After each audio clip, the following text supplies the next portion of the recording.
Los palestinos tienen permitido, conforme al derecho internacional humanitario, matar a soldados. Así que reconoce esta realidad, pero simplemente cree que no es prudente actuar en consecuencia. ¿O sabía usted de esto? Bueno, dejo el derecho internacional a los expertos en derecho internacional. Bienvenido de nuevo al programa, congresista Khanna. Gracias, siempre un placer participar. Gracias. Sí, y le agradezco su tiempo porque sabemos lo ocupado que está. Tenemos mucho que abordar en los próximos 15 minutos. Está el terremoto político de esta semana en Michigan, las primarias demócratas, los intentos poco divulgados de integrar más estrechamente la inteligencia estadounidense e israelí en medio de campañas de bombardeos contra Irán, y también en Gaza, tras el alto el fuego. Además, está su reciente viaje a Cisjordania, el que se habla mucho, y el acoso en la retención de por colonos israelíes.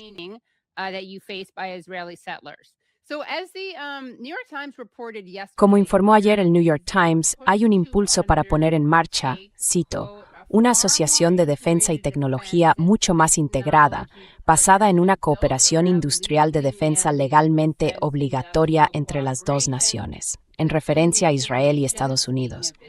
Tanto la Cámara de Representantes como el Senado han incluido una propuesta de este tipo en el proyecto de ley anual de política de defensa. Esto sentaría las bases para interferir, para fusionar, lapsus freudiano, las capacidades de defensa e inteligencia de Estados Unidos e Israel de maneras profundas que algunos críticos consideran alarmantes. Fin de la cita. Tú eres uno de esos críticos, Roy, imagino. ¿Qué debería saber la gente sobre esta iniciativa y qué es lo que te alarma?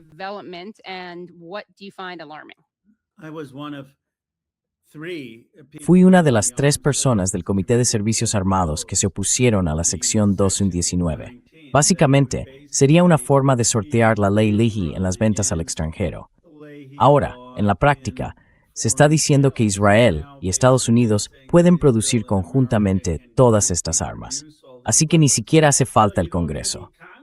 Una vez que hay un memorando de entendimiento, si hay producción conjunta, quedamos integrados con el ejército israelí y nuestros representantes electos pierden la capacidad de cambiar realmente esa situación.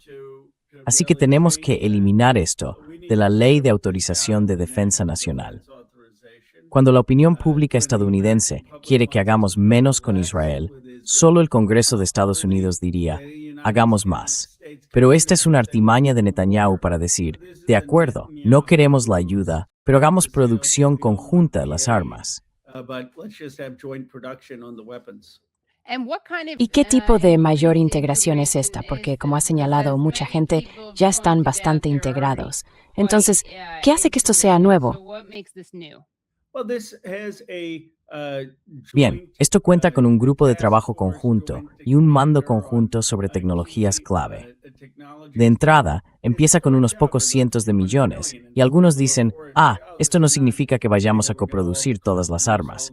Pero crea el marco, que después puede ampliarse, y se le podría añadir prácticamente cualquier sistema de armas.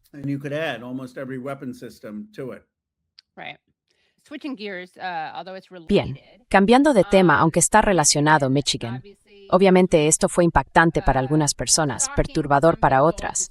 Pero está esa elección primaria de Abdul el-Sayed, pese a que, según algunas estimaciones, AIPAC y PAC de dinero oscuro pro-israelíes relacionados con ella gastaron 11 veces más que él. ¿Es una carrera indicativa? ¿Y qué cree que está señalando sobre hacia dónde se dirigen los votantes? ¿Y cómo se está recibiendo esto en Washington, D.C.?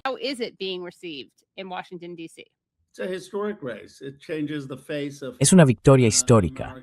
Cambia la cara del liderazgo estadounidense. Primero, es un estadounidense musulmán que ha ganado unas elecciones estatales en un estado decisivo. No subestimemos eso.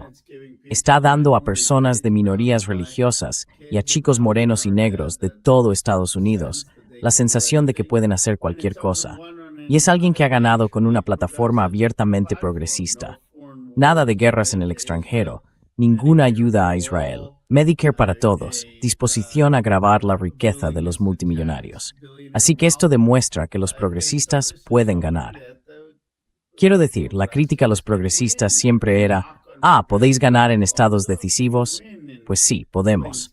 Y estamos trayendo con nosotros la energía del partido.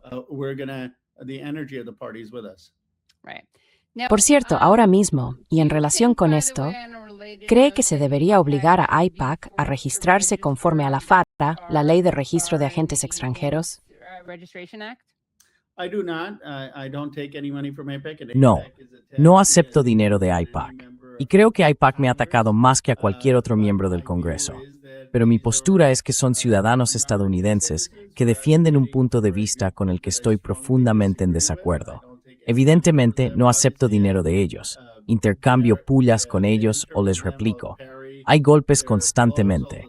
Pero seguiría reuniéndome con personas de mi distrito a las que conozco. Son ciudadanos estadounidenses. Trabajan duro. No votan por mí. Pero si se ponen en contacto, tienen ese derecho. Eso es la democracia. Y bueno, voy a todas partes y hablo con cualquiera para ejercer la democracia. El mes pasado, con mucha valentía, fue en una misión de investigación a la Cisjordania ocupada. Allí unos colonos israelíes le detuvieron y fue retenida. Probablemente soy el primer político estadounidense detenido por las Fuerzas de Defensa de Israel y por colonos israelíes. Estábamos en un pueblo que los colonos israelíes habían destruido. Habían destruido la escuela. Habían destruido aquel pueblo.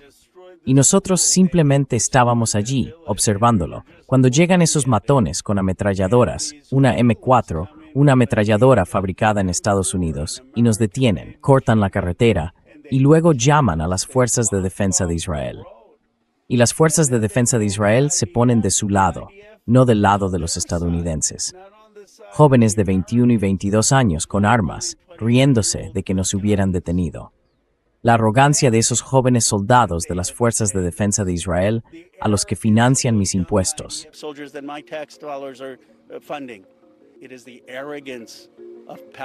Es la arrogancia de un poder que no ha rendido cuentas, con impunidad total, y que ha creado una cultura tóxica de opresión.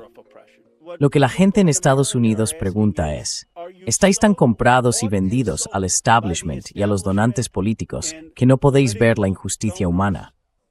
Si no estáis dispuestos a defender los derechos humanos del pueblo palestino, si no estáis dispuestos a alzar la voz contra el genocidio en Gaza, contra el apartheid en Cisjordania, entonces estáis moralmente comprometidos.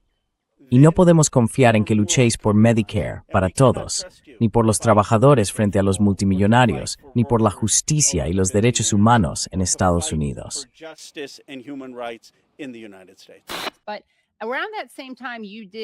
Pero más o menos por esas mismas fechas hiciste una entrevista que se hizo muy viral con Jeremy Scahill, de Dropsite News. En ella sostienes que Israel debería seguir teniendo acceso a armas estadounidenses, aunque limitado a armas defensivas. Y de nuevo, esto llamó la atención de mucha gente. Así que quiero saberlo. ¿Mantienes tu postura de que Israel debería tener acceso legal a armas estadounidenses después de y mientras está cometiendo lo que tú has calificado de genocidio?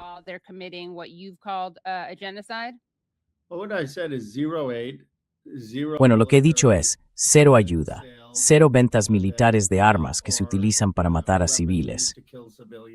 Soy copatrocinador de la ley para detener las bombas. He apoyado todas las enmiendas del senador Sanders. Pero la pregunta que me hicieron fue si impondría un embargo global de armas para impedir que Israel recibiera la cúpula de hierro. Y dije que no, por dos razones. Primero, no creo que Estados Unidos deba imponerlo. Es decir, vamos literalmente a impedir que otros países vendan a Israel la cúpula de hierro. Eso sería meternos en una implicación extranjera. Y en segundo lugar, hay vidas israelíes. Hay vidas estadounidenses, 700,000 estadounidenses. Y yo estoy a favor de proteger la vida civil, ya sea palestina, iraní, jordana o israelí. Pero lo que he dicho claramente es que me opongo a cualquier venta militar destinada a matar civiles, y me opongo a toda ayuda.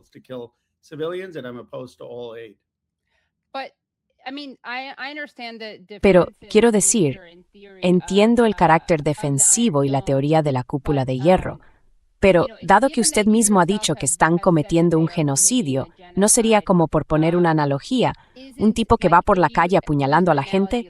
Si le damos a ese tipo un escudo, aunque sea defensivo, nos convertimos en cómplices de su criminalidad, ¿no? Entonces, ¿no sería eso lo que estaríamos haciendo al venderle ese escudo al tipo, por seguir con la analogía? Selling the guy a No, shield to continue the analogy? I believe that the Israeli government has committed Creo que el gobierno israelí ha cometido un genocidio, pero eso no significa que los 700,000 estadounidenses que viven allí, ni los civiles israelíes que viven allí, incluidos los árabes israelíes, deban morir si se lanzan misiles contra el país. Y tampoco entiendo qué haría Estados Unidos en ese sentido. Por ejemplo, ¿querríamos tener buques de guerra estadounidenses intentando básicamente bloquear cualquier misil que entrara en Israel?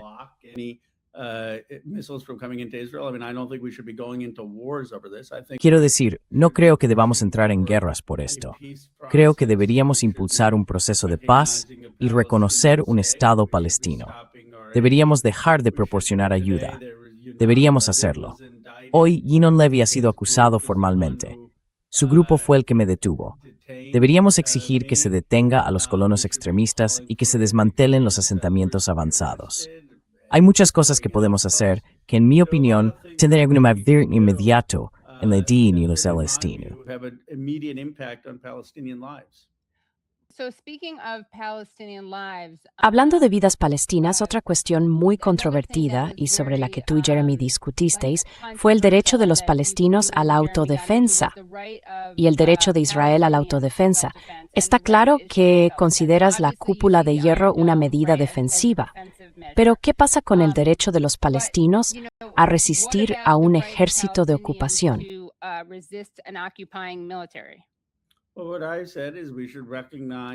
Bueno, lo que dije es que deberíamos reconocer un Estado palestino y tener un Estado palestino sin Hamas.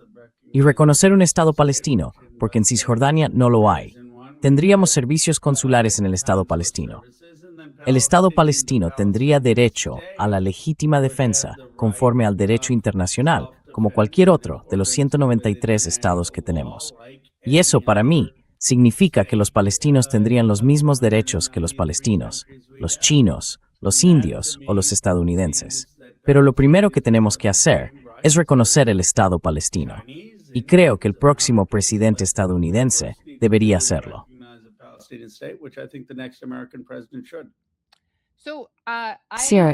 Sí, entiendo. Creo que ellos quiero decir un solo estado. Es solamente su otro.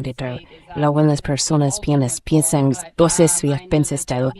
Persona que llegar ahí. Pero pueden memorizar que un solo stuff es que it's hard. Pero la cuestión es que mucha gente no parece reconocerlo. Y se puede juzgar esto como algo bueno o malo desde el punto de vista moral, pero en términos de legalidad, está la Resolución 3743 de la Asamblea General de la ONU y otras resoluciones que afirmaron, cito, la legitimidad de la lucha de los pueblos por la independencia, la integridad territorial, la unidad nacional y la liberación de la dominación colonial y extranjera y de los poderes.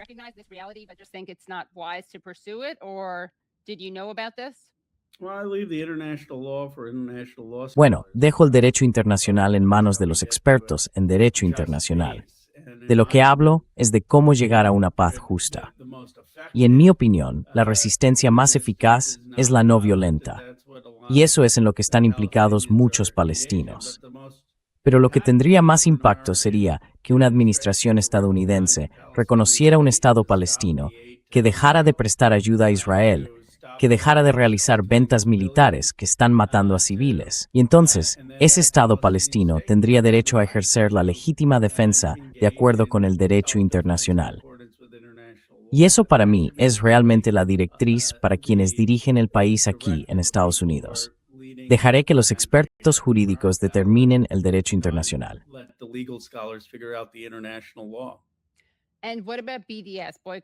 ¿Y qué hay del BDS, boicot, desinversión y sanciones? Porque mucha gente dice, vale, no se les permite recurrir a la resistencia no violenta, quiero decir, no se les permite participar en la resistencia armada, aunque en realidad esté protegida por el derecho internacional humanitario. Entonces, ¿qué piensa del BDS, el movimiento de boicot, desinversión y sanciones, que obviamente no es violento? Well, there should obviously be sanctions on Bueno, obviamente debería haber sanciones contra los asentamientos y contra los cargos públicos que los promueven, contra la banca y la construcción que financian esos asentamientos. Y todas esas son cosas que una administración estadounidense puede hacer. También creo que debería haber protecciones claras para la libertad de expresión. Así que alguien que participe en el movimiento BDS no debería ser deportado, ni detenido, ni perder su empleo por lo que dice. Debería haber protecciones para libertad de expresión.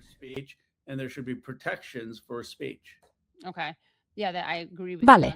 Sí, estoy de acuerdo contigo en eso. Supongo que lo que no entiendo es por qué crees que Israel debería tener derecho a responder a los ataques de Hamás, pero Hamás no tiene derecho a responder a los ataques de Israel, ¿no?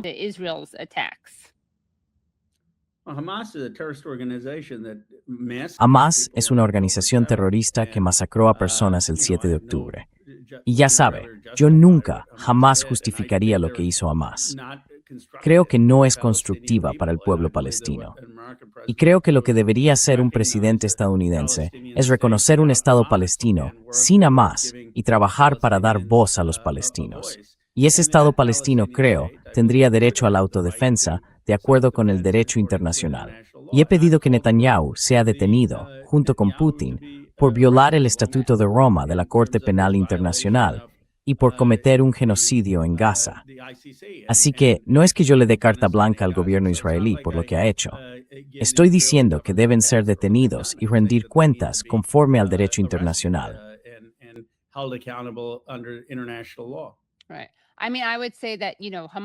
Sí, quiero decir, yo diría que Hamás ha sido acusado de crímenes de guerra, sin duda, igual que el gobierno israelí. Y no defiendo ningún crimen de guerra, pero han sido el gobierno de Gaza. Claro, nadie presta atención a esto, no me refiero a usted, pero me parece una locura que hayan dicho una y otra vez que estaban dispuestos a dejar de gobernar. En realidad fue Israel quien no quería que lo hicieran. Pero sí creo que hay un doble rasero.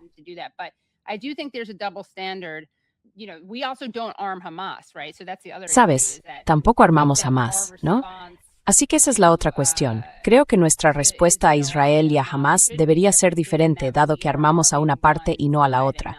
Y hablamos constantemente de que son nuestros aliados. Así que creo que obviamente tú y yo estamos de acuerdo en algunas cosas y discrepamos en otras. Pero agradezco que dediques tiempo a venir a programas y a menudo se te reconoce precisamente eso, que vas a programas donde hay desacuerdo. ¿Y cuándo vas a anunciar tu candidatura presidencial?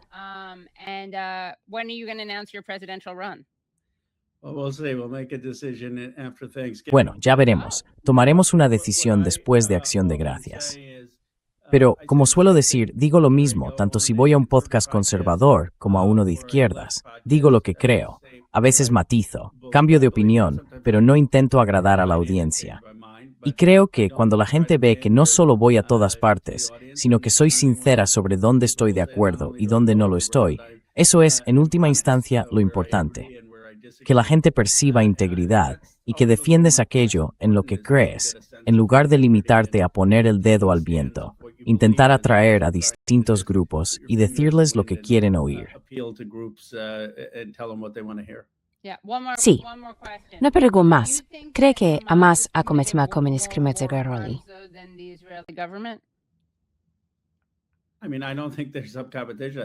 Quiero decir, no creo que haya ninguna competición. Creo que Israel ha cometido un genocidio y que debe rendir cuentas por ello, incluido Netanyahu.